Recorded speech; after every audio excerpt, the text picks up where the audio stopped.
Salut à tous et bienvenue dans 2 mots sur les dispositifs médicaux. Je suis Nicolas Martelly, pharmacien hospitalier et enseignant-chercheur, spécialiste du dispositif médical.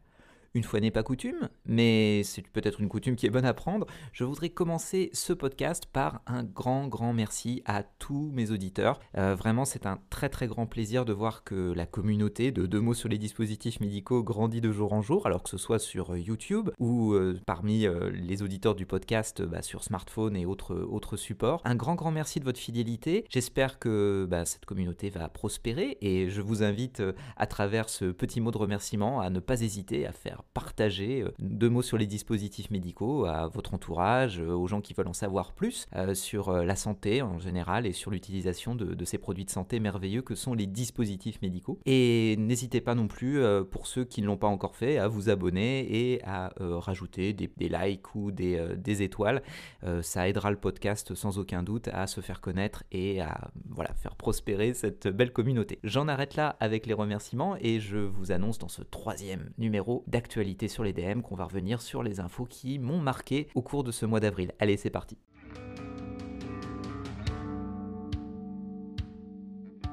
Deux mots sur les dispositifs médicaux, le podcast qui ne vous fait pas le café, mais qui vous en dit plus sur les dispositifs médicaux.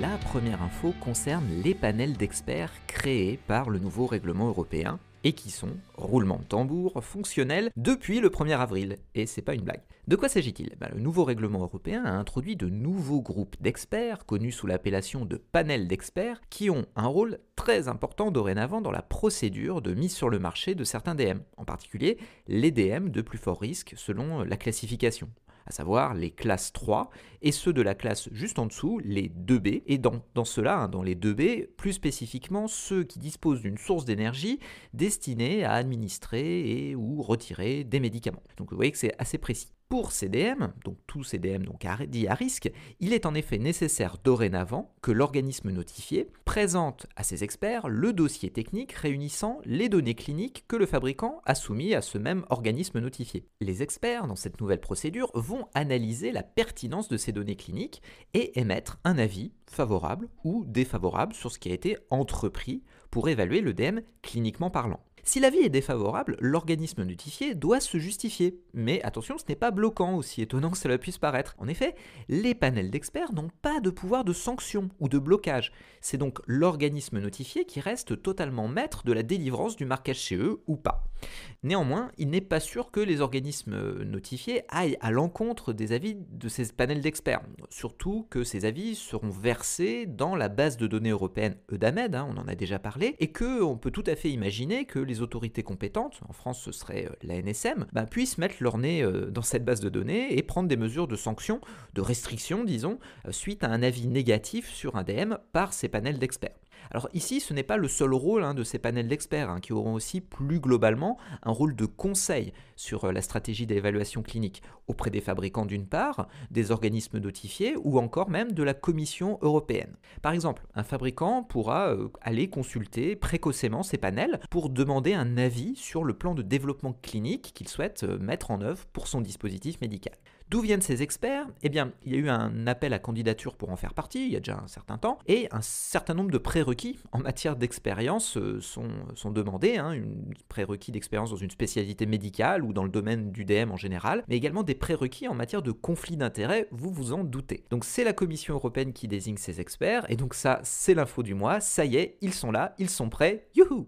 La seconde info concerne l'évaluation des innovations incrémentales par la CNEDIMS, c'est-à-dire la Commission nationale d'évaluation des dispositifs médicaux et des technologies de santé de la Haute Autorité de Santé. Pour mémoire, cette commission donne des avis scientifiques sur les DM en vue de leur remboursement, plus spécifiquement de leur inscription sur la liste des produits et prestations remboursables, et à ce titre, elle est amenée à se prononcer sur beaucoup de DM innovants. Dans un précédent épisode, appelé mon j'aime pas sur les DM, j'avais évoqué la notion d'innovation d'innovation incrémentale et celles, un peu en miroir, d'innovation de rupture. Comme je vous l'avais dit, beaucoup d'EDM font l'objet d'améliorations ponctuelles qu'on appelle innovation ou évolution incrémentale. Et un peu injustement d'ailleurs, ou par provocation, c'est à vous de choisir, j'avais souligné que c'était des innovations à la marge et que certains industriels se cachaient derrière ces améliorations pour dire qu'ils innovaient à mort. Bon, l'info de ce mois d'avril, c'est que la CNEDIMS va chercher à y voir plus clair sur cette question, sur la question justement de ces innovations incrémentales dans le domaine du DM, en mettant en place un groupe de travail dédié.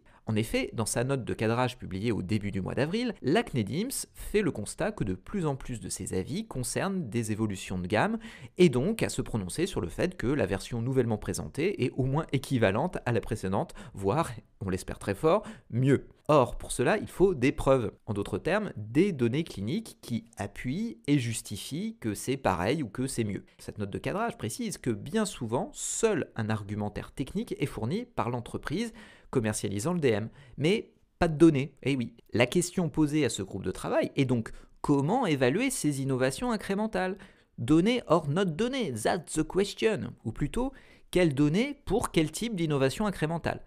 Tout l'intérêt de ce groupe de travail réside donc sûrement dans cette distinction à faire entre les innovations incrémentales elles-mêmes. En effet, certaines sont possiblement plus anecdotiques que d'autres. Ce groupe de travail devra donc recenser les scénarios possibles d'évolution incrémentale, ce qui servira dans un second temps à déterminer ce que la commission est en droit d'attendre des industriels quand ils soumettent un dossier. Ce groupe sera composé de membres de la commission, donc des cliniciens, des méthodologistes, des représentants de patients, mais aussi de représentants de l'ANSM et du ministère de la Santé. Les premières conclusions sont attendues pour septembre. À suivre donc. La troisième info de cet épisode concerne une enquête réalisée par une entreprise allemande spécialisée dans le digital, Climedo Health, et cette enquête est très intéressante à quelques semaines maintenant de l'entrée en application du nouveau règlement européen sur les DM. En effet, elle a cherché à connaître la lisibilité de ce nouveau règlement pour les entreprises du secteur et les éventuelles difficultés qu'elle rencontrait dans sa mise en œuvre. Cette enquête, réalisée entre mars et avril 2021, donc hier en somme, a été menée auprès de 115 entreprises européennes dont l'écrasante majorité, 81%, étaient des fabricants de DM. Ce qui est à noter aussi pour cette étude, c'est que la même étude a été menée il y a un an pile, et donc les auteurs ont pu comparer les résultats d'une année sur l'autre. Quels sont ces résultats? 81% des entreprises considèrent que le nouveau règlement est très difficile à mettre en œuvre.